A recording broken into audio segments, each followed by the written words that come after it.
how do I use language and form to dismantle the historical narratives? I think because I'm generally quite an intuitive writer, I do a lot of things by feel. So, for example, when I was writing the 250th year celebration poem of Captain Cook, which caused all the political fuss in this country, I really didn't think about form at all, but I certainly thought about language. So the language was really strong. You know, I used the word fuck a lot. So really in your face, fuck you, bitch. That was the repeating kind of chorus of the poem. And I did that very much on purpose because it was in response to what had been so violent in the first place. I wasn't going to play nice. As far as form on that poem went, I can't remember, maybe, I can't remember, yeah, I went back later on and kind of did it by feel. I do a lot of things by feel. Yeah.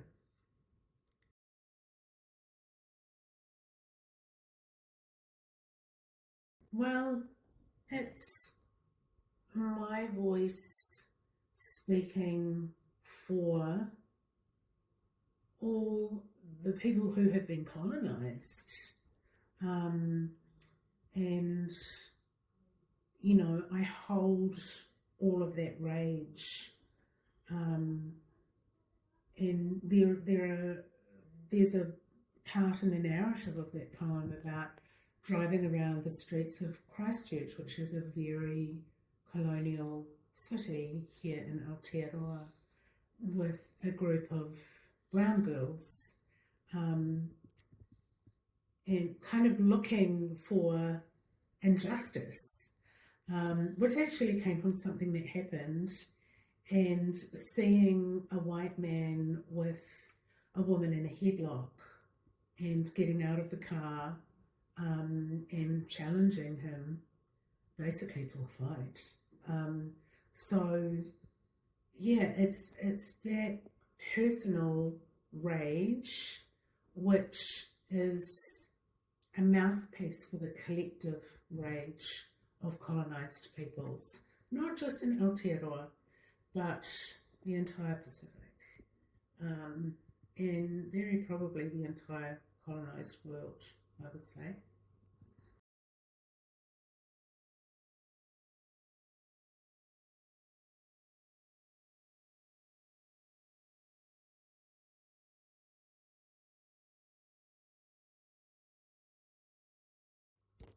I think in this question, it's kind of pointed towards the title poem, Wild Dogs Under My Skirt.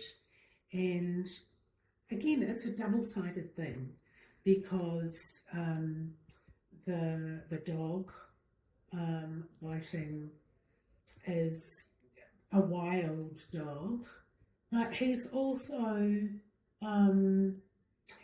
Bingo, the mistreated family dog. And ostensibly the poem is about getting the Samoan malo, the Samoan tattoo, which goes from knee to upper thigh. So all those images of biting and gnawing and sharpness, you know, the biting into the skin, but it creates something beautiful and only our own. Yeah, I guess that feels like some kind of answer.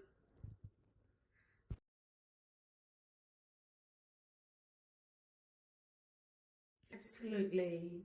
That idea of the dusky maiden, the exotic, um, native maiden, has always been, so, you know, it's in literature, it's in film, it's very much part of the colonizer mindset. And so, yeah, it's always been a subversion. And I think, yeah, that's really obvious in a lot of the poems, particularly from that first book.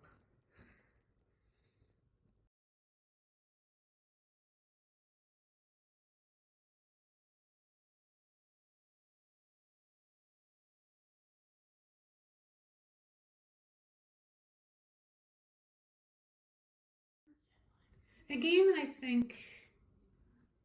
I don't think about those things very much. I just do them. And I felt really strongly, going back to the James Cook poem again, I felt really strongly in 2019, which was when I wrote that poem, that New Zealand had spent $20 million on celebrating the 250th anniversary of James Cook arrival to Aotearoa. It was insane to me because he brought with him disease which killed many thousands of people in Aotearoa and all around the Pacific.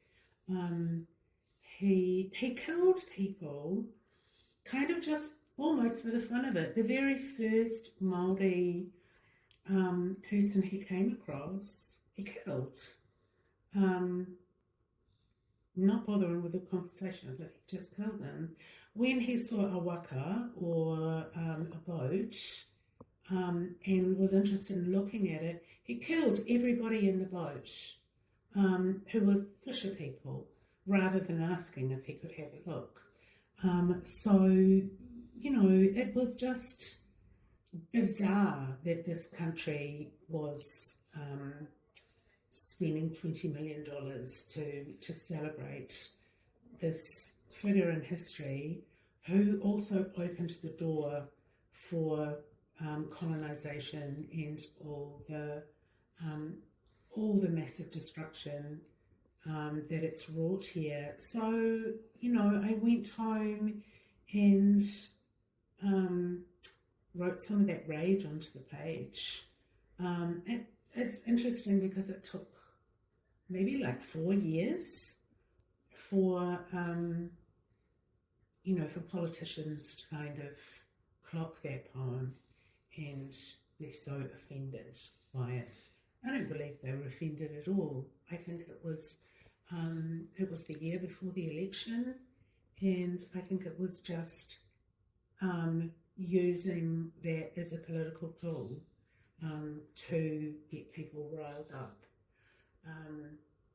So, yeah.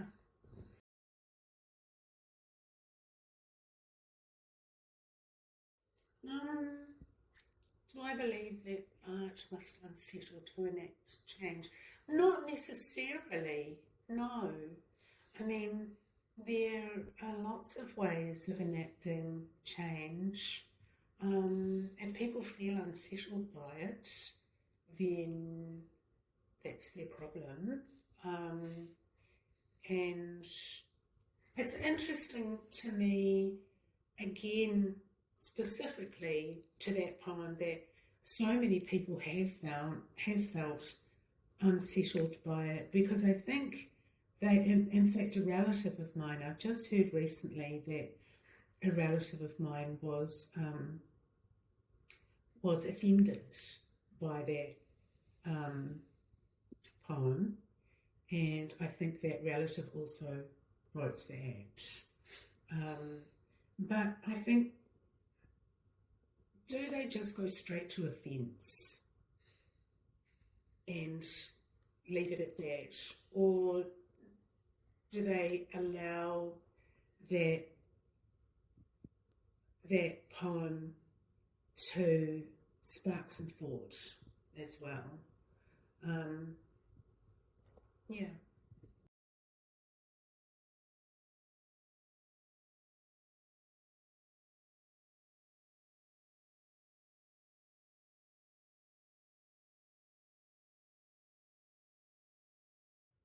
A lot, I think.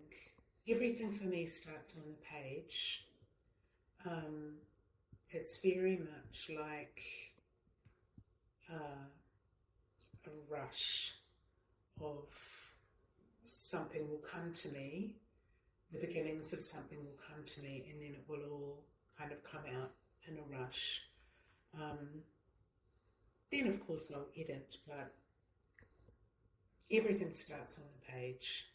And some things work really well, if not even better, on the stage than others.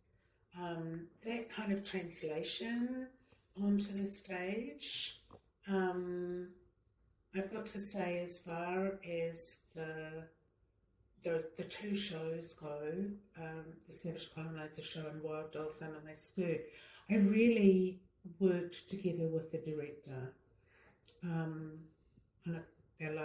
Politaiwao, who is similar to me in that she also has quite an intuitive way of doing things.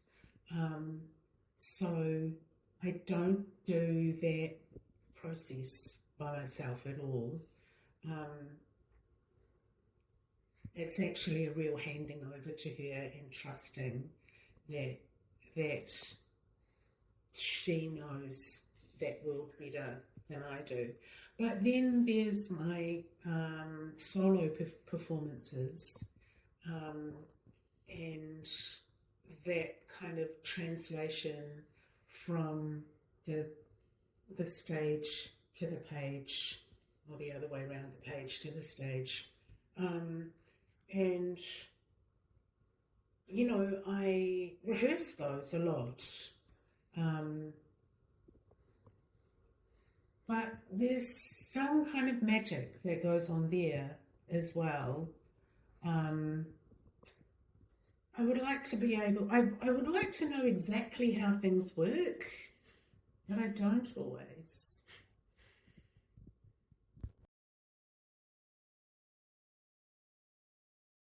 Yeah, I think the poems kind of are obvious as soon as they hit the page, whether they want a life on the stage or not. There are some that are very much for the page, and I barely do them in performances or readings at festivals or other readings.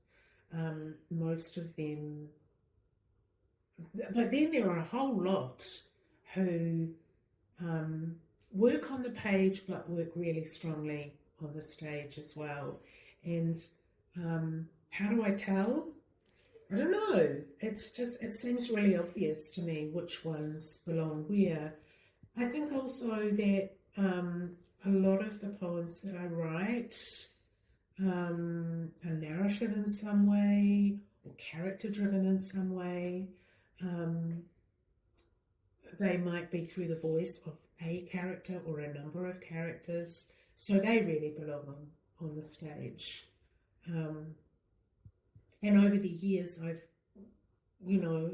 gotten better at acting, I guess, and knowing how to embody them on the stage.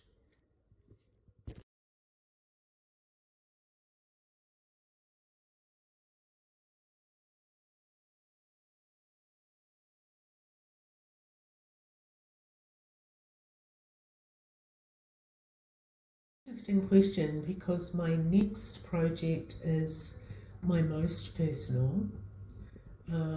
It's called Giving Birth to My Father, and it's specifically around the funeral, the death, and the aftermath of my father. And it's a really personal book, but it's also really looking at Samoan funeral culture and how that, like many other things in Indigenous cultures, have been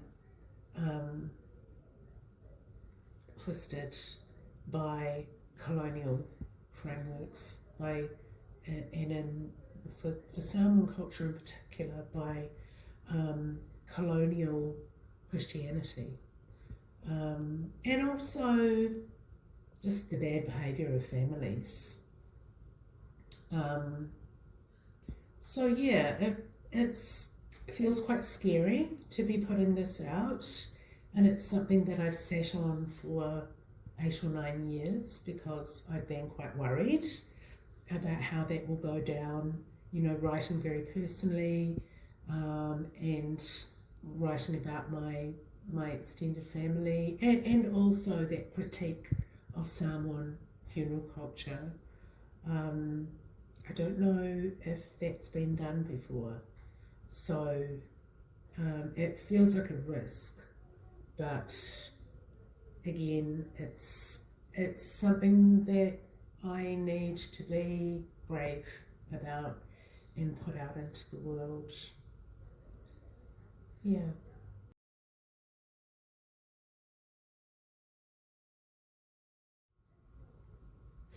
I mean, should is a big word. It's up to each of us on a personal level to decide where we want our voices and what we're prepared for. Because sometimes, like the James Cook poems, sometimes it can blow up. But I wouldn't unwrite that poem, even though, it was a difficult time for me and my family when we were kind of under that kind of scrutiny. But yeah, I think one of the things that I've realised over the years is, even though everything for me, all my writing is personal, and I don't try to speak for anybody else, I just speak for myself. But what I've learnt over the years is that so often I am speaking for other people. I've had so much feedback over the last 2.5 decades of people from my own culture and from the wider world that I am speaking for them. So I've realised that, like other poets, that poetry is often that mouthpiece for a much wider population. It's an extraordinary thing, and it's a extraordinary kind of honour, actually. But yeah, I think you can't be too weighed down by it. You just have to keep speaking your truth, truth to power.